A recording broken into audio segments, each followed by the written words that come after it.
Hello बच्चों, नमस्ते। I am के गौर और 10th क्लास फिजिक्स के इस वीडियो में और रिफ्रैक्शन का एनसीईआरटी फोल्डर हम सॉल्व करने वाले हैं। तो एक एक करके सारे क्वेश्चन सॉल्व करेंगे। पहला क्वेश्चन है एनसीईआरटी फोल्डर का बच्चों। ए radius of curvature of spherical mirror is 20 centimetre. Are की वैल्यू दे रखी है, radius of curvature. What is it's a focal length. इसकी फोकल लेंथ क्या होगी वो निकाल के दिखाना है। देखिएगा, मैं करके दिखा रहा हूँ। पहले डायग्राम बनाऊंगा। तो बच्चों देखिए, यहाँ पर रेडियस ऑफ कर्वेचर गिवन है। पोल से सेंटर ऑफ कर्वेचर तक की डिस्टेंस को रेडियस ऑफ कर्वेचर कहते हैं। और ये मतलब पीसी को आर कहते हैं। और आर इक्वल टू भी आप कितना दे रखा है, 20 सेंटीमीटर।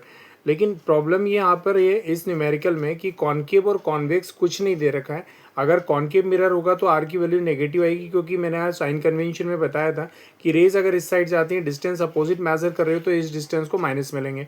और रेज लेफ्ट हैंड साइड से लेके आते हैं और डिस्टेंस भी आप उसी साइड मेजर कर रहे हो तो वो डिस्टेंस को पॉजिटिव लेंगे।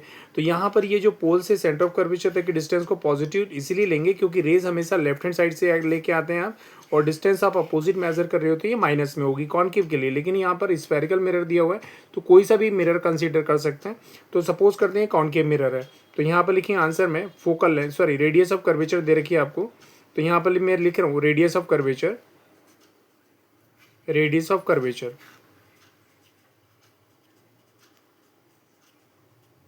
आर की वैल्यू है बच्चों 20 centimetre. Focal length question mark, focal length equal F equal to question mark. अब एक रिलेशन आप जानते हैं, एक रिलेशन जानते हैं, फोकल लेंथ इक्वल टू होता है half of the radius of curvature. Since हम जानते हैं फोकल लेंथ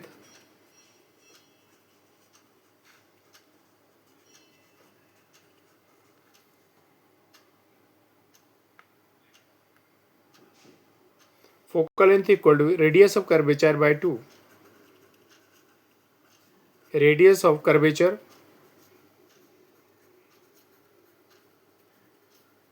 और बाय 2 अपॉन में 2। ठीक है, फोकल लेंथ को स्मॉल एफ से इंडिकेट करिए, रेडियस ऑफ कर्वेचर को आर से और अपॉन में 2। Focal length F equal to V, radius of curvature की वैल्यू दे रखी है आपको 20, तो यहाँ रखिए आर की वैल्यू 20, आर की वैल्यू 20 दे रखी है, देखिए आप। तो यहाँ 20 पुट करिए अपॉन में 2। तो फोकल लेंथ एफ की वैल्यू हो जाएगी बच्चों 10 सेंटीमीटर। तो स्फेरिकल मिरर की फोकल लेंथ की वैल्यू कितनी आ गई, 10 सेंटीमीटर।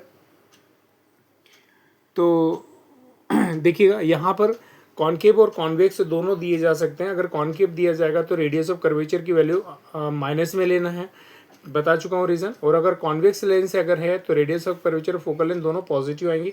इस चीज़ का थोड़ा ध्यान रखिएगा। तो बच्चों आज के इस वीडियो में इतने काफ़ी है। रेडियस ऑफ कर्वेचर गिवन थी, फोकल लेंथ फाइंड आउट करना था। रेडियस ऑफ कर्वेचर है, फोकल लेंथ फाइंड आउट करना है। रेडियस ऑफ कर्वेचर को आधा करेंगे तो फोकल लेंथ आएगी।